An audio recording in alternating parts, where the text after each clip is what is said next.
I'm Dr. Duke with the New American, joined today by Daniel Natal, who is a teacher of business ethics. He's a writer. You're going to find out, I think, in this segment, he's a articulate speaker and thinker.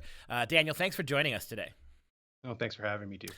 Well, we're going to have a conversation about an article you wrote today about how it's possible to view polling in America, political polling in America, as kind of a laugh track. Explain your premise.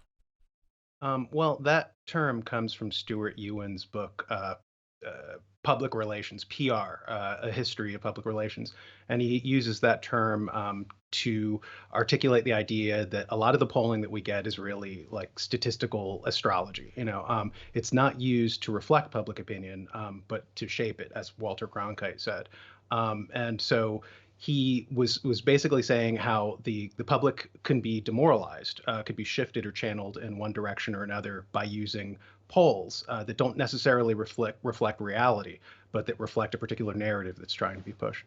Well, as an average consumer of news, or I log onto the sites every day, I find myself discouraged, right? I mean, I'll see that, including Fox News. I don't know what happened to Fox News, but their polling is becoming really reminiscent of how non-Fox companies do it. I see very little difference between a Fox poll and a CNN poll, and they're all have the same disparaging, depressing outlook, right? It's Trump's down 10, Trump's down in battle states, Trump's losing women, Trump's losing the elderly, and they never do publish their methodology. Talk a little bit, if you don't mind, about how do these polling places conspire to demoralize, to shape the narrative by demoralizing proponents of one side or another. Well, Trump, for instance, it has unprecedented popularity right now. He doubled the primary numbers of both Barack Obama and George W. Bush, which is unheard of for an incumbent. There's a lot of energy around Trump, as opposed to Biden, as an example, where almost nobody is particularly voting for Biden. They're either voting for Trump or against Trump. Biden is almost a non-issue. But there's a lot of excitement around Donald Trump. But what they tend to do is they tend to give the false impression that conservatives are a minority in the electorate. For instance, conservatives right now constitute about 35% of the voting public, with Democrats at about 24%. So conservatives actually outnumber Democrats, but what they do in the polls is they'll usually give the Democrats 12 to, in some cases, 15 points. They oversample them, overweight them, so that you would get the impression that Democrats are actually in the numerical, plurality, but they're not. Well, why do they do that? I mean, it's obvious to anybody who has just a little bit of statistical analysis behind them. But why? What are they trying to accomplish by doing that? And why is seemingly Fox News now engaging in the same tactics? Well, Fox News is run, of course, by Rupert Murdoch, and Rupert Murdoch was a foreigner, an Australian national, and he wanted to break into the American media markets, which wasn't permitted until 1996, the Telecommunications Act of 1996, which was pushed in by Bill Clinton. It was signed by Clinton. And he had always had a tight relationship with the Clintons and was very grateful to them.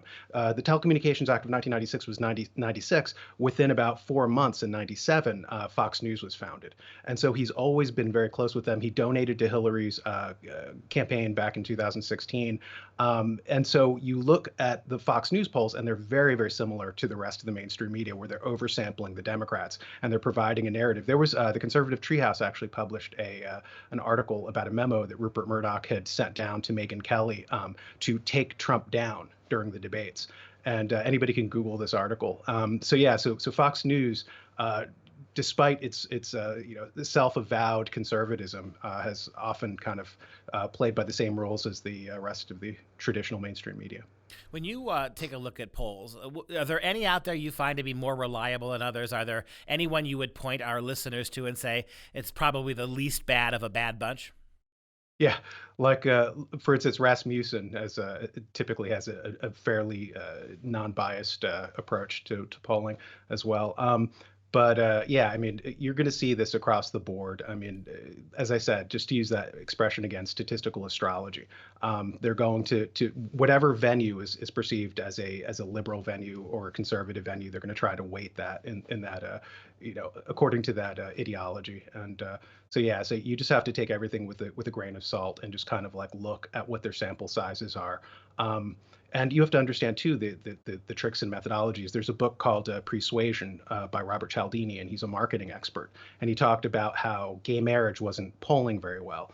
And he said that this is why they went back and got a focus group and they created the term marriage equality, because nobody knew what that term meant. And so when they polled under gay marriage, it did fairly badly. Even in liberal California, it failed when they tried to put it up for a vote. So they went back, they retooled it, and then they changed the language to marriage equality, hoping that people wouldn't know what that meant. They would hear equality, they would reflexively say, "Yeah, I'm for equality," and not knowing what the actual term was a euphemism for. And so then they came back and they brought the poll saying, "Oh, look, a new plurality or in favor of gay marriage." These are the tricks that they use, for polling. So That's amazing when you look at how the left has learned that lesson. We now have environmental equality, egalitarianism. We've got transgender. I mean, it's just they figured out really quickly that the American people are suckers for the word equity, right? That doesn't matter what that means. It doesn't matter how you define that. If you're only defining it by left-wing parameters, that's okay. The word equity or inclusion, these are winners, which is why you see them everywhere. The word inclusion and equity are what diversity was 10 years ago, I think, when you see how this works. And, this whole phenomenon seems to be just exponentially ratcheted up and underlined, underscored by the social media companies. I think with the era of social media now that we've got this 24/7 news cycle, we've got all of these different companies controlling what and how the message is packaged, people being censored for relatively mild things if they're on the conservative side, while pretty much anything goes on the left. Have you thought much about how social media is compounding what the false polls are doing? Well, yeah, I mean, social media is an incredible boon to creating public opinion. If you go back to the 1924 book Public Opinion by Walter Lippmann, he's kind of considered the godfather of propaganda. And he discusses how to craft and how to steer society by creating public opinion through obviously propaganda. And these methodologies, he said, were culminating in a new kind of governance. He said that for the first time in 2,500 years since Aristotle, we have a new form of government, not just the classical forms of monarchy, aristocracy, and republic. He said now we're emerging into technocracy, where we can actually motivate, mobilize, channel people into certain directions. I mean, we see this with people wearing masks now. You know how they've created new normals and alone together, and the kind of marketing strategies that they've done.